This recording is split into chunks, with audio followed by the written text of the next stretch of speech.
Hello again, everybody. This is Craig Evans of Autism Hangout, and thank you for tuning into this Autism Hangout special report. With me today is Dr. Olga Bogdashina, and she has worked extensively in the field of autism as a teacher, a lecturer, and a researcher with a particular interest in sensory, perceptual, and communications problems in autism. Now, she's written numerous articles and 3 books on autism, all for Jessica Kingsley, and today she's here to talk to us about her most recent book, Autism and the Edges of the Known World. Sensitivities, Language, and Constructed Reality. Now tell me that's not a provocative title. Olga, welcome. Hello. This thing is really exciting. I had so much fun with this book, and by the time I got to the end of it, I was really excited, but we're going to save that for the interview. Now, I need you to tell me, what was your inspiration about writing this book in the first place? Well, it's been a long journey for me. You know, I started my research on sensory perceptual differences in autism more than 20 years ago, when my son with autism was born. At the time, people were not much interested in this because they thought that they are not blind or deaf, so they see and hear the world the way we do. I disagreed. I could see it from the very beginning that my son was with me in this physical world, but his perception of the world was so different. And when I started working with other children with autism, and now I work with adults with autism, I was sure that we have to understand what it is like for them to live with us. They see everything differently, they hear everything differently, and so on. What is more? So what is normal? You know, aren't our reactions normal? And if someone can see a 60-cycle flickering of fluorescent lights, then their reactions will be normal, right? We just cannot see it, we don't understand it, so that's how I started. And then I researched language development and communication development and thinking, and all made sense, you know what I mean? If you perceive the world differently, you develop your thinking differently, you develop your language differently, and again, it is normal for autism. And that's how I've come up with this idea to write this book. One of the things I didn't do in the beginning of the introduction is give you the credibility that you deserve. Not only have you written 4 books now on autism, but you teach and lecture around the world. You're currently a visiting lecturer at Birmingham University, and you're a consultant psychologist for adults with autism. And you did mention the fact that your son is on the spectrum. When you did your book, and you did all the research behind the book, what would you say were the 2 or 3 key learnings to pass on from your book to the audience here at Autism Hangout? You know, the main thing, not to assume that they see and hear the way you do. You try to see from their eyes, through their ears, and to hear, to smell, and everything. What is more, they create their own concepts, right? And again, it's very important to understand what it might be like for them. And another thing, they are all very different.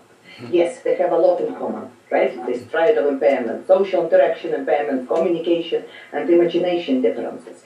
It's not good enough because they're so different in their sensory perceptual profiles. One may be visual thinker, the other may be auditory thinker, and so on and so forth.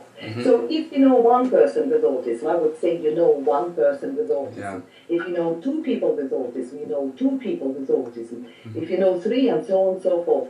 Do not make any assumptions.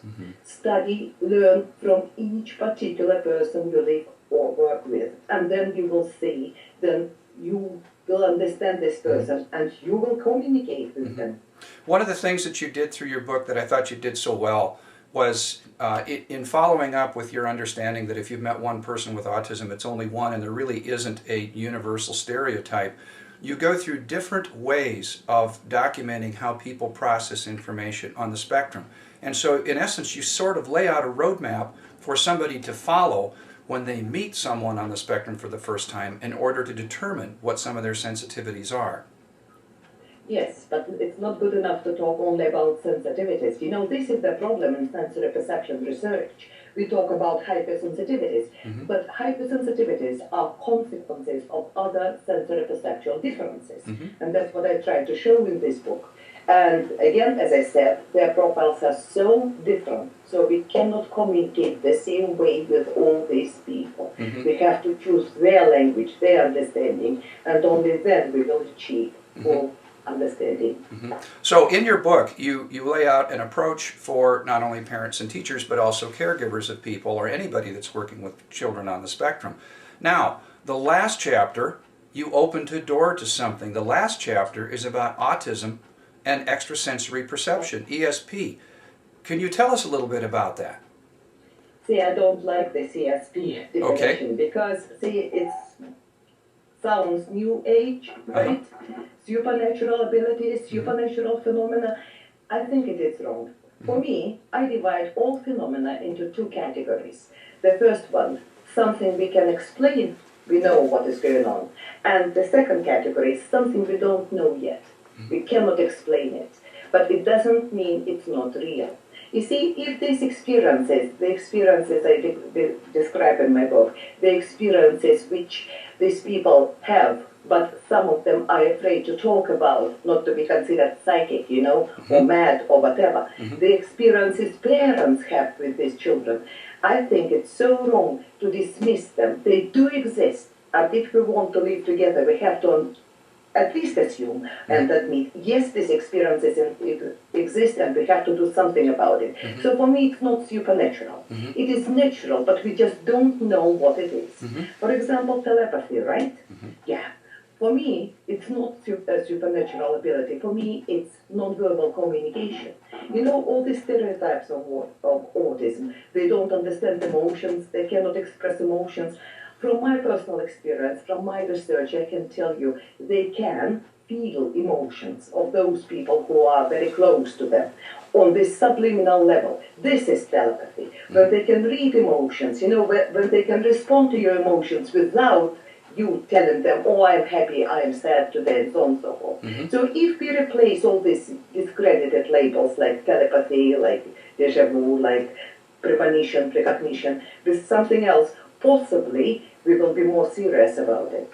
Well, and I commend you for doing that, because what you've done here as a scientist is you've opened the door to assist with understanding of something that in the past has been relegated or designated something, as you call it, new agey. It's not new agey. If it's a fact and if it exists, it needs to be researched. And so I commend you for the fact that you've opened the door for open discussions about some of these really interesting phenomena.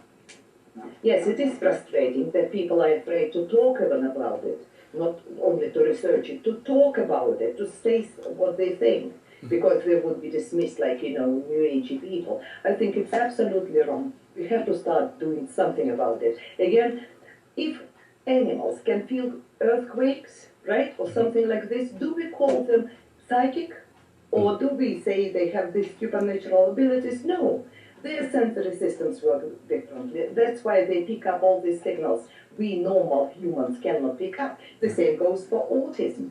Their systems are so different, and that's why it is so difficult for us to imagine. I want people to use their imagination, unimpaired by definition, right? Excellent. Olga, how can people find more information out about your book or about you?